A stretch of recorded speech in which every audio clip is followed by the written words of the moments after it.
రవికుమార్ గారు, పైరవీల కోసం కాదు రాష్ట్ర ప్రయోజనాల కోసమే కేంద్ర పెద్దల్ని కలుస్తాము. ఇది పర్టికులర్గా బీజేపీకి సంబంధించిన క్వశ్చనే అవుతుంది. ఎందుకంటే గతంలో వాళ్ళు సరిగా కలవలేదు, కావాల్సినటువంటి రిక్విజిషన్స్ ఏమీ ఇవ్వలేదు, సరిగా పట్టించుకోలేదు. సో కేంద్రానికి రాష్ట్రానికి ఈ సంబంధాల మధ్య చెడింది. సో ఇప్పుడు మేము ఒక పెద్దన్నగా భావించి అన్నిటికీ వెళ్ళి కలుస్తున్నాం. అయినప్పటికీ ఇది నిన్న కలవడం ఒకటైతే గతంలో చేసినటువంటి విమర్శలకు సంబంధించి ఇంత రాష్ట్ర ప్రయోజనాలకు ఇన్నిసార్లు వెళ్ళి కలుస్తున్నా కూడా కేంద్రం సరిగా పట్టించుకోవట్లేదు అనే విమర్శ కూడా వినే ఉంటారు మీరు. ముందుగా మీకు ప్రేక్షకులకి ప్యానల్ ఉన్న మిత్రులందరికీ నమస్తే అండి. మీకు అంటే టీఆర్ఎస్ వర్షన్ కూడా తీసుకొచ్చారు కాబట్టి గతంలో కేసీఆర్ గారి హయాంలో 2018లో మళ్ళీ అధికారంలోకి వచ్చిన తర్వాత 19-20 ఆ ప్రాంతంలో కేసీఆర్ గారు ఒక స్టాండ్ తీసుకున్నారు. ఏంటంటే టీఆర్ఎస్ ని బీఆర్ఎస్ గా మార్చి దేశవ్యాప్తంగా పార్టీని విస్తరించాలని ఒక స్టాండ్ తీసుకున్నారు. దానిలో భాగంగా కేంద్రంతో ఆయన ఘర్షణ వైఖరిని అవలంబించారు. కానీ ఎక్కడ కూడా కేంద్రంతో సహకరించుకోవాలి, కేంద్ర సహకారంతో ఇక్కడ పథకాలు అమలు చేసుకోవాలి, ఇక్కడ కేంద్రం చేస్తున్నటువంటి అనేక ఇన్ఫ్రాస్ట్రక్చర్ డెవలప్మెంట్ మౌలిక వసతుల కల్పనలో చేస్తున్నటువంటి ఖర్చులో భాగంగా ఇక్కడ మన భూసేకరణ లాంటి పనులు కావచ్చు, ఇట్లాంటి పనులకు వాటన్నిటి కూడా అడ్డం పడుతూ వచ్చారు. వాళ్ళు ఇక్కడ కూడా సహకరించలే, కేంద్రానికి వీళ్ళు సహకరించలే. మీరు పాయింట్ గుర్తుపెట్టుకోండి, కేంద్రం రాష్ట్రానికి సహకరించలేదు అనేది కాదు, కేంద్రానికి ఈ రాష్ట్ర ప్రభుత్వం సహకరించలే. ఇది కేసీఆర్ గారి స్టాండ్. అప్పుడు ఆ స్టాండ్ తీసుకున్నారు ఆయన. దానికి కారణం ఒకటే, ఏంటంటే కేంద్రానికి సహకరించడం అంటే కేంద్రానికి ఇప్పుడు ఎగ్జాంపుల్ అండి, ఒక ప్రాజెక్ట్ ని హైదరాబాద్ లో కానీ తెలంగాణలో కానీ ప్రారంభించాలనుకుంటే దానికి సంబంధించిన నిబంధనలకు సంబంధించిన వాటిని పాటించకపోవడం ఒకటి, లేదా ఇప్పుడు ఎగ్జాంపుల్ ఏదైనా మౌలిక వసతుల కల్పనకు సంబంధించిన భూసేకరణ చేయాలనుకోండి దాన్ని చేయకపోవడం రెండు. నిబంధనలు ఉంటాయి, కొన్ని ఫార్మాట్స్ ఫాలో అవ్వాల్సి ఉంటుంది. ఆ ఫార్మాట్స్ ఫాలో అవ్వకుండా ఎందుకు ఫాలో అవుతారు, ఏంది ఎవడు చెప్పిండు, ఎందుకు చేస్తారు ఇవన్నీ? కేసీఆర్ అట్లనే మాట్లాడిండు, కేటీఆర్ కూడా అట్లనే మాట్లాడిండు. అప్పట్లో పరిస్థితి వాళ్ళు అట్లా స్టాండ్ తీసుకున్నారు. వాళ్ళు అంతే. ఇక బీఆర్ఎస్ వాళ్ళ స్టాండ్ అదే ఉండింది, కేంద్రంతో ఘర్షణ వైఖరి. దేశంలో ప్రతిపక్షం లేకుండా పోయింది కాబట్టి బీఆర్ఎస్ ప్రతిపక్షంగా అవతరించాలి, దేశవ్యాప్తంగా ఉన్నటువంటి చిన్న ప్రాంతీయ పార్టీలకు అన్నిటికీ కూడా స్పాన్సర్ చేసేంత స్తోమత మా దగ్గర నుండి మేము చేయగలుగుతాం అని చెప్పేసి. అంటే రవికుమార్ గారు, కేంద్రం నుంచి అంటే కేంద్ర ప్రాయోజిత పథకాలు అంటే రాష్ట్రం కేంద్రం కలిసి ఇచ్చేటువంటి పథకాలు ఏవైతే ఉంటాయో వాటిని పట్టించుకోకుండానే సెకండ్ టర్మ్ లో మొత్తం వాళ్ళు ఇచ్చినటువంటి పథకాలు అమలు చేశారా కేంద్రం నుంచి రాకుండానే? అంటే నేనేమంటున్నా, కేంద్రం నుంచి రాకుండా అంటే ఒక రాజకీయమైన ఒక స్టాండ్ తీసుకొని రాజకీయంగా బీజేపీని వ్యతిరేకించాలా, తద్వారా దేశవ్యాప్తంగా ఏదైతే బీజేపీకి అపోజిషన్ లేకుండా పోయిందో ఆ అపోజిషన్ ప్లేస్ లో బీఆర్ఎస్ ఎదగాలనే ఒక దాంతో పోయి ఆ కాన్సెప్ట్ తో పోయారు వాళ్ళు. దాంతో పోవడం వల్లనే అనేక ఇప్పుడు ఆయుష్మాన్ భారత్ అనే ఒక పథకం ఉందండి. ఆయుష్మాన్ భారత్ అనే ఒక పథకాన్ని కొన్ని జిల్లాల్లో పైలట్ ప్రాజెక్ట్ గా పెట్టండి అని చెప్పిన తర్వాత అది ఇప్పుడు కరీంనగర్ లో ఇంకొక జిల్లా 2 జిల్లాల్లో దాన్ని పైలట్ ప్రాజెక్ట్ కింద స్టార్ట్ చేసిన తర్వాత దానికి సహకరించలే.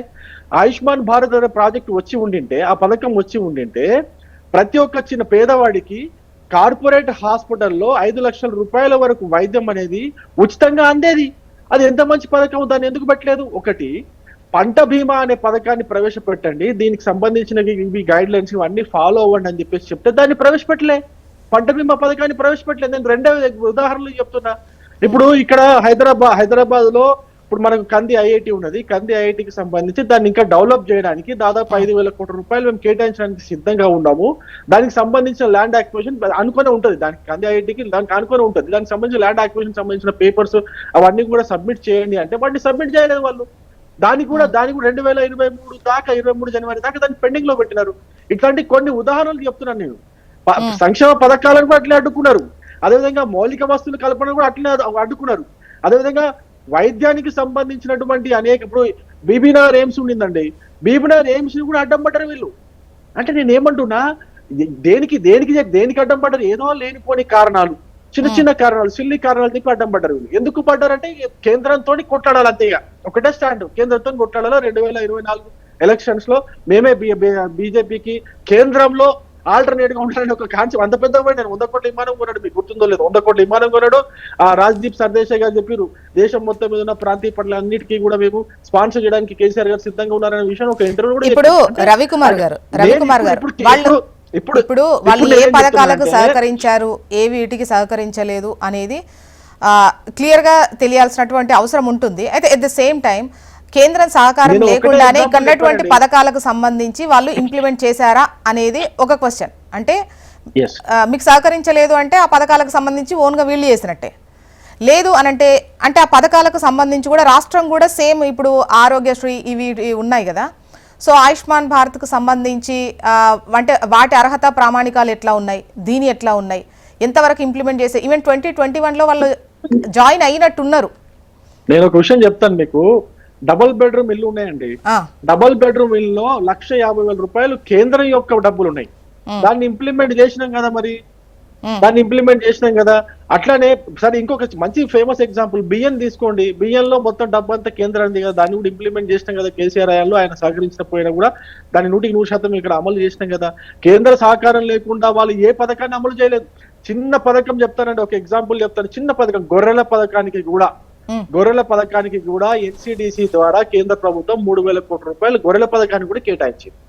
ఏ పథకం కూడా నేను మీకు అన్ని డాటా కావాలంటే మీరు పథకం పేరు చెప్పండి, కేంద్ర ప్రభుత్వం ఇచ్చిన డబ్బు గురించి, ఏ సంస్థ నుంచి అంటే ఒకటి ఇక్కడ మాకు ఏమర్థమవుతుందంటే స్టేట్మెంట్స్ ఇచ్చుకోవడము, పార్టీలకు సంబంధించి స్టేట్మెంట్స్ ఒకలా ఉంటున్నాయి కానీ ఒకరికొకరు బాగానే సహకరించుకున్నట్టు అనిపిస్తుంది. అంటే మీరు ఏమైనా చట్టాలు తీసుకొచ్చినప్పుడు వాళ్ళు మద్దతు ఇచ్చారు, ఏమైనా పథకాలు ఉన్నప్పుడు పోనీ వాళ్ళు సహకరించట్లేదన్నారు, ఆ పథకాలు ఇంప్లిమెంట్ అవుతున్నాయి. ఇంకా ఎక్కడ అంటే బయట మాట్లాడుకునేటువంటి మాటలకు ఒకవైపు సహకారం అందించుకోవడానికి చాలా దూరం అనిపిస్తోంది మాకైతే చూడ్డానికి. నేను ఎందుకు చెప్తున్నానంటే అందుకే మీకు మొదట్లో ఓపెన్ చేసినప్పుడు చెప్పా, 2019-20 తర్వాత చెప్పా. అంతకుముందు వారికి ఏమైనా సహకరించారు కానీ దాని తర్వాత మాత్రం ఘర్షణ వైఖరి ఉండింది. కేంద్రంతో ఎదురుపడ్డారు అంతే. దానికి ఇక్కడ కూడా వాళ్ళు సహకరించుకునే పరిస్థితి లేదు. ఇక్కడ రాజకీయంగా స్టాండ్ తీసుకున్నారు, పొలిటికల్ స్టాండ్ తీసుకున్నారు అంటున్నా. మీకు అప్పుడు సీఎం రేవంత్ రెడ్డి గారు ఇన్నిసార్లు వచ్చి కలుస్తున్నారు ఎందుకు? ఇప్పుడు అది కూడా అదే చెప్తున్నా. సీఎం రేవంత్ రెడ్డి గారు వచ్చారు. సీఎం రేవంత్ రెడ్డి గారు వచ్చి మాకేం సహకరించట్లేదు అని చెప్పి చెప్తున్నారు. నేను కొన్ని ఉదాహరణలు అందుకే చదువుదామని నేను డాటా తీసుకుని రెడీ